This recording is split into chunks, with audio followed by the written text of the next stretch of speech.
Yes, guys, welcome back. Welcome back. Guys, hear me out. Don't start crashing out. I know you guys can see Núñez on the screen. Don't start crashing out. Just hear me out. I saw this from H on Twitter. I thought, why not come and ask you guys? Because I trust your opinions on mostly everything. I say mostly everything, most stuff. I trust your guys' opinion on. With Ekatike potentially going to Chelsea, Shesko potentially going to Arsenal, Gurkerez going to Man United potentially, Isak and Alvarez potentially staying at their club. What do we do with the forward? Hear me out. Don't start crashing out. I already know you guys are crashing out. What if we kept Darwin one more season and see if Florian Wirtz could unlock him? What if he doesn't want to leave Liverpool Football Club? What then? I am not saying we should keep him. I just want to know what you guys think. I just want to know, is there a world that we keep him for one more season and see what Florian Wirtz can do with, as the number 10? Because we've been looking at that. I remember there was the Charity Shield game when Darwin first came in and Carvalho played in the 10 behind him, and it looked a bit more seam. It looked really good. For me personally, it looked really good. Darwin did score in the game as well. I know a lot of you guys was gassed when he scored, in the open game of the season. He scored a backheel goal. I'm wondering if we get a number 10 as classy as Florian Wirtz, could we use him? Because all of these guys potentially are going. All the other strikers are potentially going somewhere else.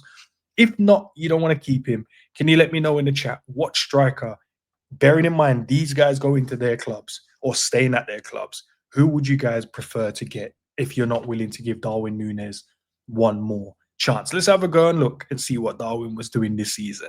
I don't want you guys to start crashing out. I don't want to upset any of you guys, but let's have a look. So currently 25, we know this. He says one of his strengths is long balls. That's crazy. Big pause for that as well, by the way. All right, let's change that because we need to see what he did in the Premier League. We don't need to really know. Finished on an average, to be fair, 6.76, so he's above average in terms of his performance. And then you look at his heat map. That's not really what you'd want to see from a striker. Your heat map needs to be more, in the box or just on the outside of the box. But his heat map is left back, centre forward, attacking mid, left wing, right wing. He's kind of all over the place. So maybe with a bit more structure, maybe with a bit more with someone else in the 10 and allow him to stay more forward. But let's have a breakdown of his game. So appearances this season, 30, but he only started 8 games. I didn't even know he only started 8 games. That's kind of crazy. Let's see how many goals he got per start. He got into the team of the week once. I don't even remember him even doing that. He averages minutes per game of 38 minutes. Minutes per game, 38 games. Wow. So in his 8 starts, guys, hear me out. In his 8 starts, he scored 5 goals. Big chance miss, 8. Yeah, I know you guys are going to kill him with that one. Conversion rate, 15%. Not bad. I think it's an increase from the last one. I think last season he was on 11%. I'm sure you guys will correct me if I was wrong. Let's have a look at his passing. So he got 2 assists. Big chances created, 3. We're looking at accurate pass, 71%. You don't need it to be really high as a striker, to be fair. In his own half, 79%. In the opposition half, 69%. As I said, as a striker, you're not really, looking for that in terms of the passing to be, in the 90s or high 80s, to be fair. You are a striker.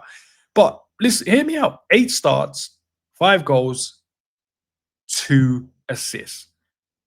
So 7 GA in his 8 starts. I think I'll leave it there. Let me know what you guys think in the comment section below. Let me know what you guys think.